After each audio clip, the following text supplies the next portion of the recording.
Hello, my name is Jasmine Lee, and I am not your mama's astrologer. Hello, happy Monday. This podcast is being posted a little bit late because your girl's still focusing on getting her life schedule attuned to new, to different, to how do I make sure and have food before I do anything else.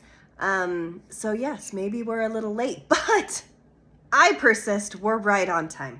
So welcome to the week. Oh boy, did we have a big old eclipse this weekend. Were you tired? Were you a little grumpy? Did things not all the way go perfectly? Good, because that's the eclipse doing its job. A Pisces eclipse. We are building up our intuition. We are building up our souls, and that takes work. And it's not work that you can see.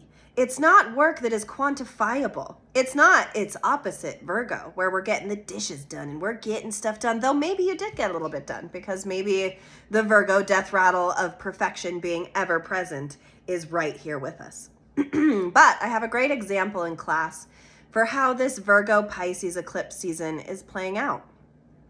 I have a lovely student who, when presented with drawing something challenging for the student, had a complete meltdown, couldn't come back, couldn't finish the entire page. And that is Virgo. That is this Virgo eclipse season that we need to let go of. But it's Virgo rearing its ugly head saying, well, if it's not perfect, don't do it at all.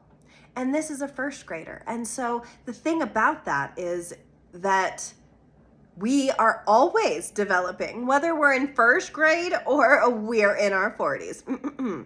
We are always coming up against growth edges, and more so now, right now. It's edgy. We are at an edge. We are at a precipice. And so when there is hardship, or when there is the notion that I don't want to, that I actually can't, and if I can't do it perfect, I won't do it at all. Yes, right.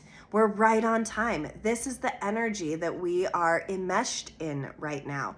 So a lot of our triggers are going to come up. A lot of our feelings are going to flare, and a lot of our self-hatred and giving up vibes are going to be ever present. And I love seeing it play out in the world, and I hear it and feel it play out at home, and I see it play out inside myself. My son, who is a Virgo moon, was napping all day, throwing huge tantrums, feeling really like the bigness of cleaning his room was too big. It was too big. And, listen, I'm 40. You clean your room. You just got to do it. That's it. And that's how I approach life. Sometimes you just got to do it, but his little Virgo moon self didn't want to do it perfectly or at all. And so this Pisces new moon came in, and really he got swept away in his own feelings too. Yeah, he might have said he hated me. Rough, right? And so instead of going on that train, instead of catching that ride and making it bigger, we all just took some space, quiet time. And in that quiet time, he fell asleep twice.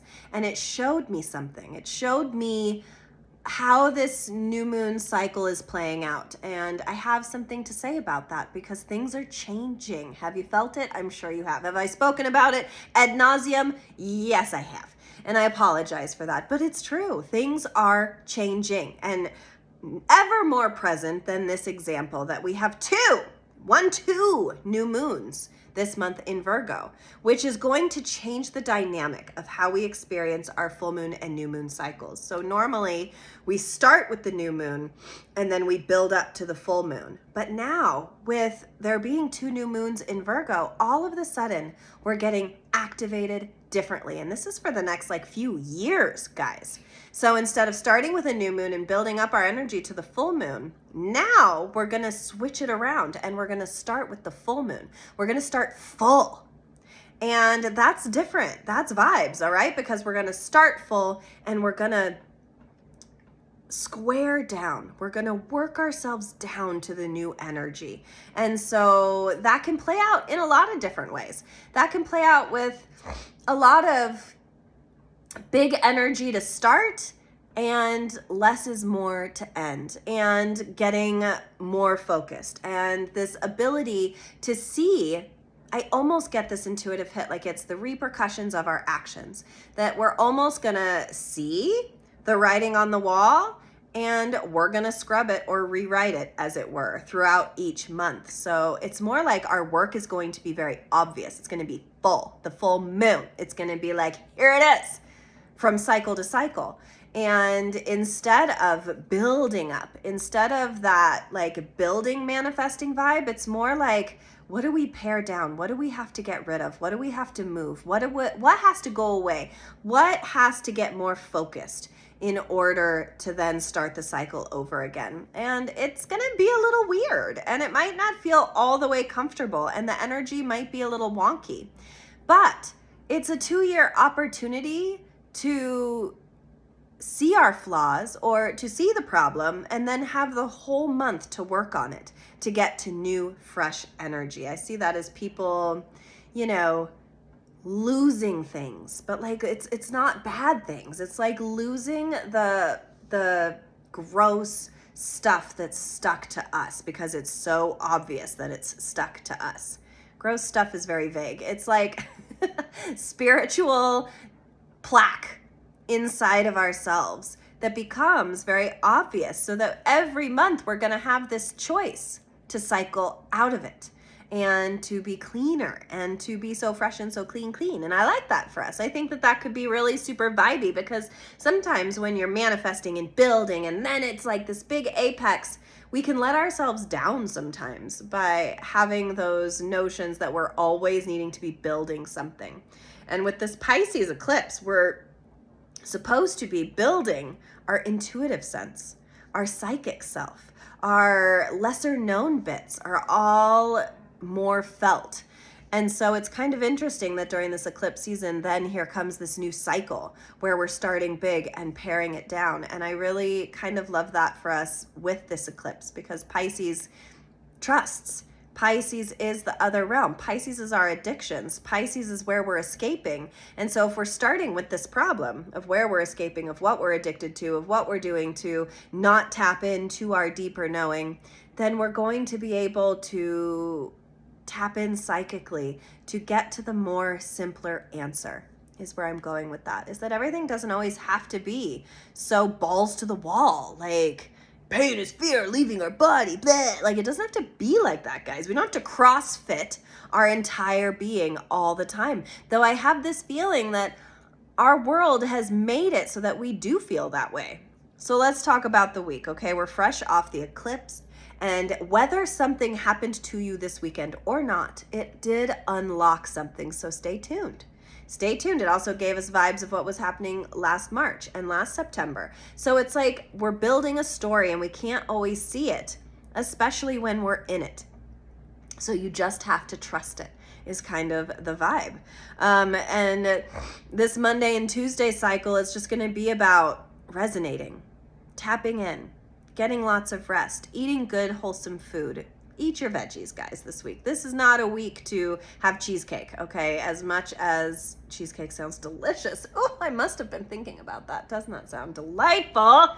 Skip the cheesecake and go right to the veggies and right to the vitamins and the minerals. And at the start of the school year, even if you don't have kids, there's more bacterium around because the weather is fluctuating more, because there's more in the air, so to speak. And so it's all about tapping into original resource within ourselves. So that's, no big deal, right? Take good care of yourself Monday, Tuesday. And then Wednesday and Thursday, the rest of the week, and there's so many notions of this. So this is kind of vibes, you guys, kind of a big deal, is that the Sun and Mercury are the ones that are front and center this week. They're making moves. And then the following week is an eclipse in Virgo. So there's so much, because Sun and Mercury are in Virgo right now, there's so much extra Virgonian stuff coming up to get worked through. Now remember, we're supposed to be letting go of Virgo things inside of ourselves, that notion of perfectionism. And I ask you, how do we let something go? Well, The only way we change and shift and let things go is when we become too uncomfortable to stay the same. So that, I believe, in my own heart, when I'm looking at this astrology, is what the Sun and Mercury are trying to say to us. The Sun and Mercury are in Virgo are right next to the eclipse, the South Node. And in that way, it's a loss of information. So globally and around, you might notice systems are going down, internet going down, losing power, storms, like things that make information feel less available. You know, I always think of the AI world, you give and you take, like that's just how it's always going to be now, that there's always going to be system overloads, and that we're getting a little bit of a taste of that. And then, you know, it's the notion of perfection being a disgusting paradigm. You know, you're going to feel it this week. You're going to feel into that tantrum inside of us all of, I don't want to finish that page because I can't do it with excellence. I don't want to even start cleaning my room because I know I don't have the energy to see it through. So what happens for you when that comes up? What happens for you when something becomes challenging or you can't do something the way you'd like to do it? Do we get to just throw down and throw a big tantrum? I mean, we get to if we really want to. You certainly can. I'm not going to judge you. I mean, I might judge you a little, but I won't judge you too much. No, we have to sort it. But, and here is the big lesson of this week, you guys, don't just sort it and file it away into a part of yourself that's just going to need to get reevaluated again if you don't work through it. Like, listen to yourself. Where are the resistances? Where do you feel like you aren't getting it right in your life? Where do you want to take a nap because you don't want to do it? Is it work? Is it love? Is it your kids? Is it your friends? Is it your social life? Is it, you know, a new hobby? Is there anything that is feeling like I don't want to anymore? And I want you to lean into how that feels. I want you to see if you thought about it differently, if you were willing to work around it in a way you wouldn't normally, how that could change the dialogue around what you are resistant to. Because oftentimes we create resistance as a result of routine. We create our boundaries as a result of them being pushed too far. We create as a result. And the problem is that the result is usually emotional in nature, is that the result is usually opinionated, you know, like, yeah. So it's a falsity when you think about it, because we're all just formulating belief systems. This is why we fight. This is why it's hard to get on the same page, because we are all different. We were raised different. I see blue, you see orange. I see the sky, you see the earth falling down. You know, we all have different ways of approaching tumult, different ways of approaching hardship, different ways of approaching our day-to-day lives and realities. And some of us are more perfectionist than others. Those of us that hold ourselves to a very, very high standard have a lot to work on this week around, but you showed up.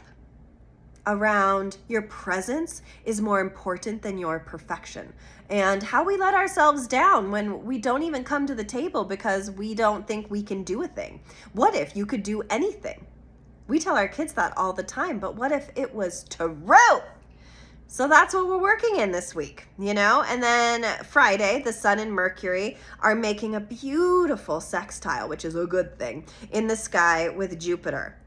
Yay, our planet of good luck, abundance. We're getting good news. We're getting validated. We're getting a yes somewhere in this microcosm of the perfectionism, you know, that we are having to let go of. There is a releasing. There is a little break Friday and Saturday, because also Saturday, Mercury is going to be right in the sun, Kazimid, which means that our thought processes clear a little bit more. We start thinking more rationally. We start having realizations.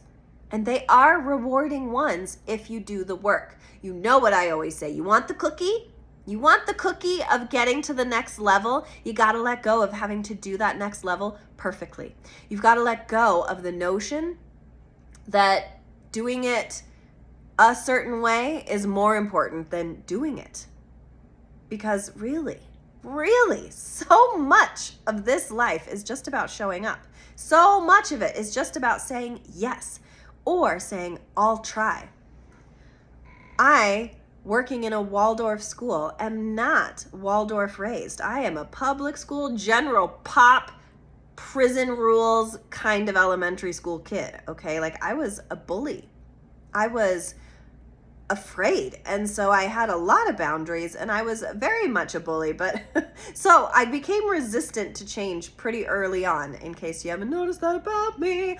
I have control issues. I have all kinds of things that I grew up with that now, being back in an elementary environment, but in a Waldorfian kind of way, I'm having to relearn so much about how I learned, and like what my body does and what my heart does, and this ideal around wanting to do it with excellence, but still taking on a grade that I've never been in before. And so if I was to say I'm not going to do it if I can't do it perfectly, well, I wouldn't be with those kids, because that would be asking myself something that I can't ask of my kids, of that first grade class that shows up every day, and how exhausting it is to show up every day and learning new things and just trying your best. Being a kid is hard. I think the biggest lesson I have learned through being in a Waldorf school and working there is that being a kid is hard. And I can see these kids writing stories about themselves. Deep etched stories that will travel with them throughout their whole life until they're getting triggered in their 40s, being like, I don't know why I'm this way. But like, this bitch knows why you're this way, because I watched you develop. I watch these kids develop defense mechanisms, coping mechanisms. We all have things to keep us safe, and bless us for it, because we all need that. We all need to protect ourselves when we're kids, in a certain manner of speaking. But I think what this paradigm is teaching me, and what this weekend is going to give us a beautiful nugget of, is that we are sovereign and beautiful just as we are. That in our flawed being, that in the things we don't like about ourselves are the nuggets of the things that could actually launch us into the best versions of ourselves. We want perfection, but until we let that go and allow ourselves to simply be, we'll never get to that next platform, you guys. And so Mercury and the Sun are setting a big stage for us this week and into the future, because then eclipse season goes into Virgo, and it's that ideal around self. It's that idea that the sun is the self and Mercury is our thoughts, and our thoughts are our garbage cans. Our thoughts are not us, but we have this opportunity this week to get in alignment with ourself through our thoughts. So I want you, your homework this week, if you're down, is to be very aware of your thoughts. I want to know how you're waking up. I want to know how you're going to bed. I want to know how the middle of the day is going. What if you checked in with yourself every few hours and just said, have I taken care of my body? Am I hungry? Am I thirsty? Am I cold? Am I hot? Have I taken care of my soul? Am I well rested? Am I present? Am I enjoying this? Have I taken care of my heart? Am I getting what I need to truly thrive? If every day you are working towards accomplishing those three things, body, mind, soul, I guess I said heart, but whatever. If we are taking care, what am I thinking about? What are the things that are popping into my head? Are they doom scroll stuff? Is it negative stuff? Or is it inspiring, positive stuff? What am I drawn to watching on the TV? What am I drawn to reading in my books? What draws me and why right now? I've had a couple people tell me they've been in a reading slump. I have too. I've just been reading a lot of garbage stuff that I'm like, oh, I'm not enjoying this. And if I'm not enjoying what I'm reading, I can always turn it around back to myself. Like, oh, am I restless? What is my brain doing that's not appreciating or enjoying literature right now?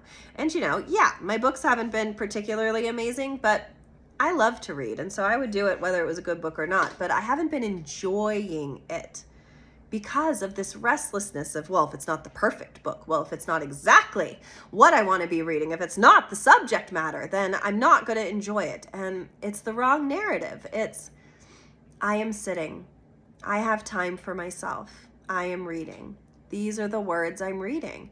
And letting it impact me differently is really, I think, a beautiful thing that we can do. Letting the world, our life, our routines that we're having to get back into this fall, move us and affect us one way or the other. And if you're noticing, gosh, I do not eat well in the morning. That's me. That's this girl. I get up and I make lunch and breakfasts for my family, but I don't do it for myself. And why? Do I matter less? Should I matter less to myself? Hell no. Nor should you. Do we put ourselves last often? Yes, we do. And I do believe that there is a solution where not only can we put ourselves first, but it can also nourish those around us by being nourished ourselves. That's why they always say, put that oxygen mask on yourself first. You can't fill from an empty cup. All of those ridiculous idioms that make my eyes roll sometimes, but the truth is out there, guys. Not just in alien format, it's inside of us. And what are you willing to do imperfectly this week? And pay attention to what you are thinking about. Pay attention to your body, your heart, your mind this week. Pay attention to what it is trying to tell you, because you get a juicy cookie reward at the end of the week that comes in the form of a little more clarity. So the card I pulled for us is Yin. Feeling into that more deeply divine feminine energy. Yang is that fire masculine energy that propels us forward. This is a time to sit back, to be in that yin energy, to be in the soft, to be in the divine feminine and say, what do I need more of to feel fully nurtured to be able to make the big change that's on the horizon? May this move you. May this podcast help you. And if you ever need to reach out, I hope you know where to find me, because I'm everywhere, or at least I'm trying to be. Please like, share me. Please go leave a review. That would mean so much to me if you screenshot your review on Apple and message me. I will give you a little tarot story and you won't regret it. Thanks again for listening, and I will see you next week for eclipses, baby. It's another one. That's right.